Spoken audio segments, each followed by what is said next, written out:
الحمد لله رب العالمين والصلاة والسلام على أشرف الأنبياء وأكرم المرسلين رسولنا وحبيبنا وسيدنا محمد وعلى آله وصحبه أجمعين أما بعد.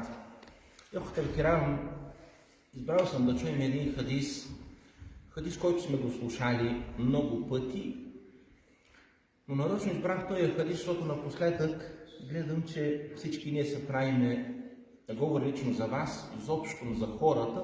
Всеки обича да издава фетви в ислям и нагласяме някои аети, някои хадиси, така ги завъртаме, така ги обясняваме на хората, че попада в задънена улица. И напоследък се спори за един голям харам, който си е харам в Корана, харам си и в суннета на Расулуллах саллаллаху алейхи ва саллям.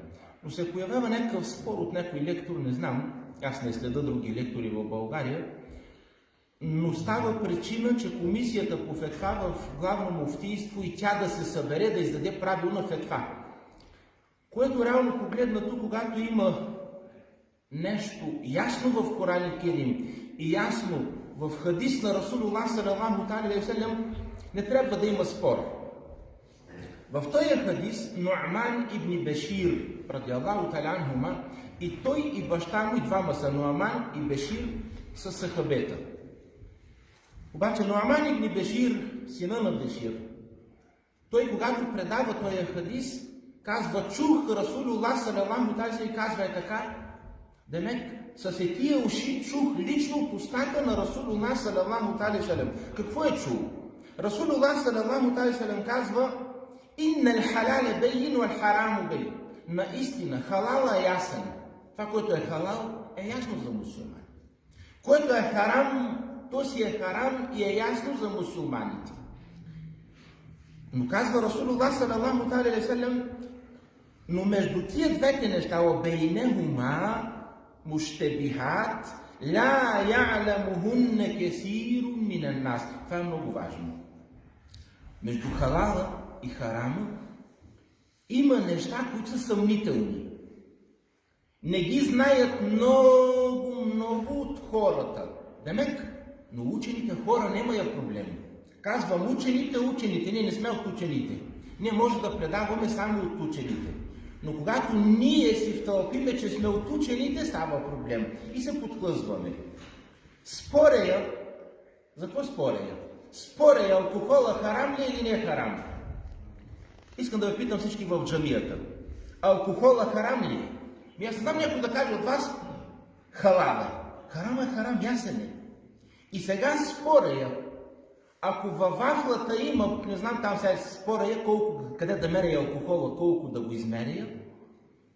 И ако в вафлата пише алкохол, не знаем колко, дали да я ядеш, дали да не я ядеш.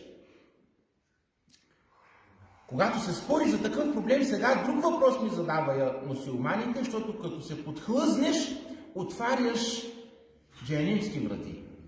Сега ме питая мусулманите: Хусейн, добре да ми тавата, която печеме хлеба, понеже залепва хлеба, леко да намажеме с свинска маса, хлеба халал ли или е харам?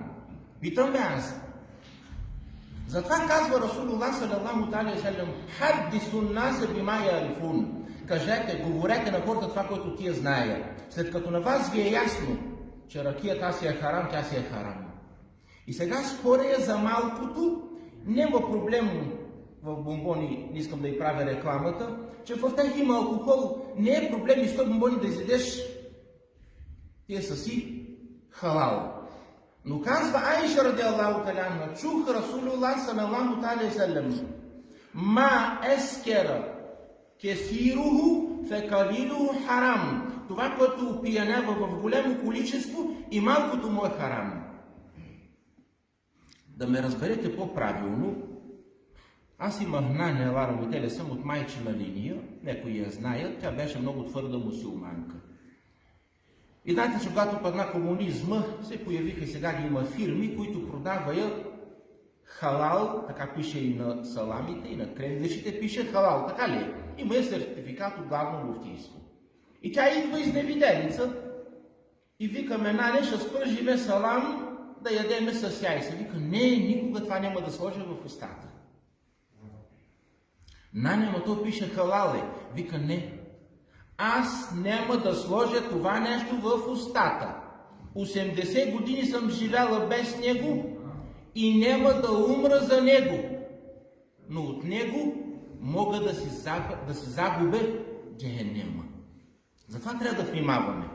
И ако има, запомнете го и хората, които слушаят, защото снимам, хората, които слушаят, когато има нещо разногласие, например, когато човек седне в джамията и задреме, дали има намаз или няма намаз, валлахи, 18 мнения има на учените.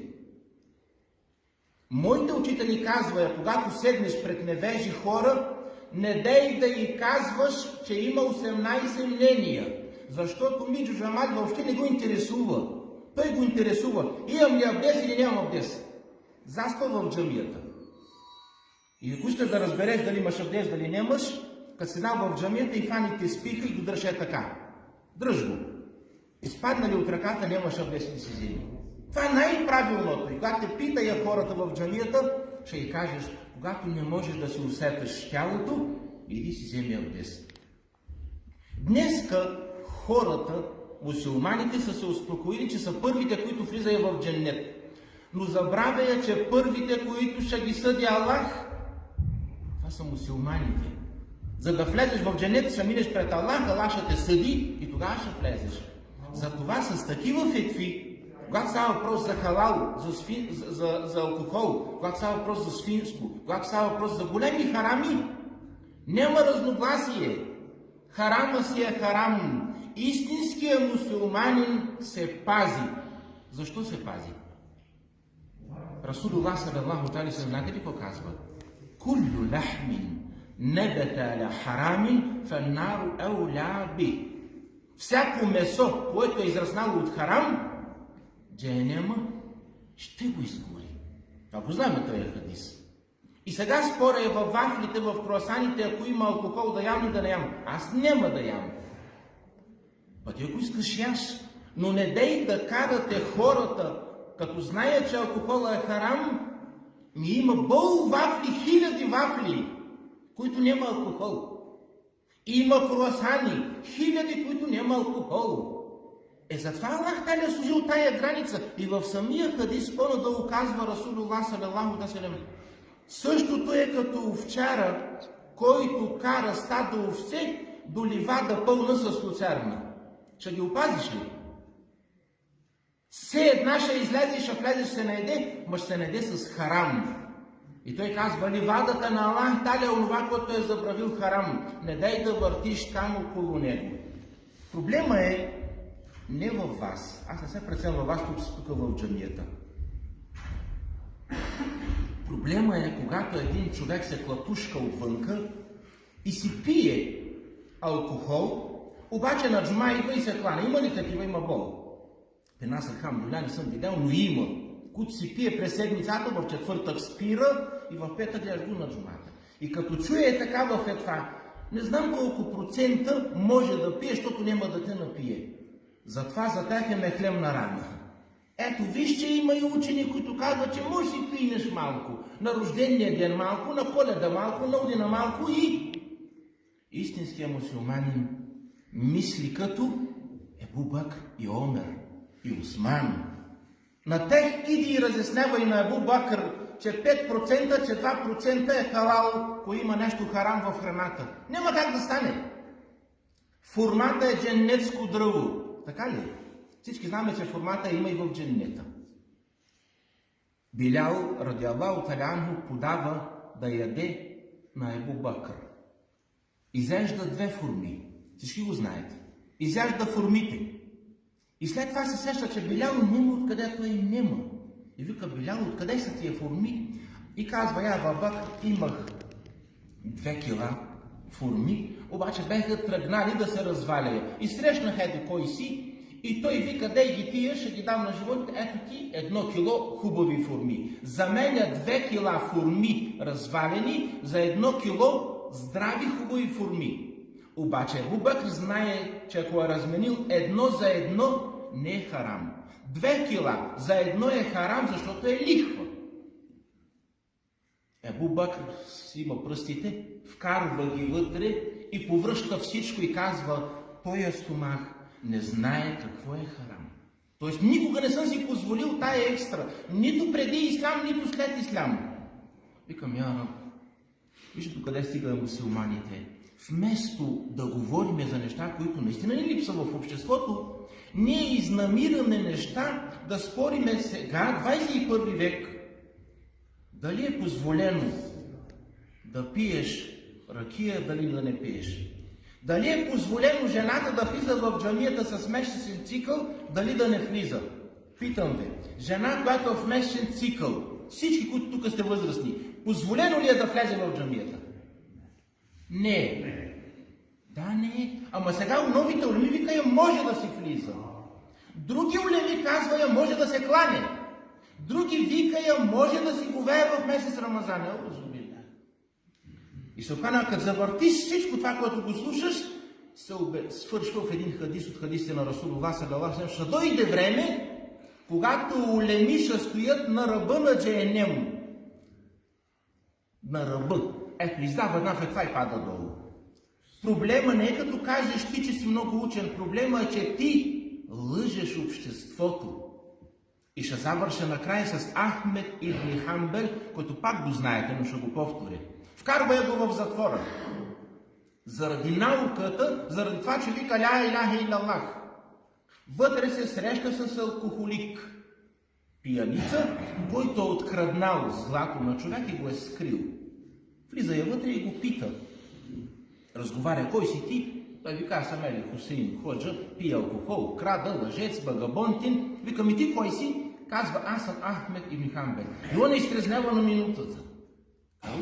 Ти си Ахмед? Вика: да. Знаете ли какво казва алкохолика? Внимавай, какво говориш? Аз съм алкохолик. Ако искаш, ще им кажа къде е златото, ако искам, няма да им кажа. Ще ме изкара и ще си го взема. Ако искаш, ще го върна собственика, ако иска, няма да го върна. Но ти, ако кажеш това, което те кара халифата да го кажеш, никога няма да излезеш от джехенем. Какво го кара халифата да каже? Кара го да каже, че Корана е създаден. Не е словото на Аллах азза ва джал. И Ахмед ибн Хамбел не го казва. 500 улеми ги коли халифата. Но той устисква и днеска всички сме на истинско вярване. Знаеме, че Корана са словата на Аллах азза ва джал. Но ако той е рекал Корана е създаден, днеска не всички ще казват. Така че говорете на хората това, което знае.